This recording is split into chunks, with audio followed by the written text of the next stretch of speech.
Number three, you're making an offer on the wrong house if you're not in the right neighborhood that you want.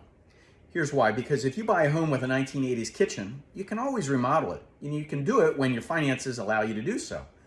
And you can also buy a home that has an unfinished basement or maybe even needs another bathroom there, and you can, a year or two, you put it in and you have more living space. But if you buy a home in a neighborhood and you're not a fan of that neighborhood, no matter how many renovations you do, it's not going to change that.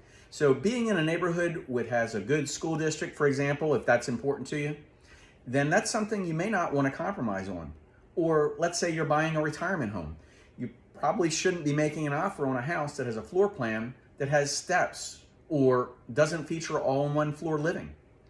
In today's tight housing market, willingness to be flexible is important, but don't take that flexibility too far.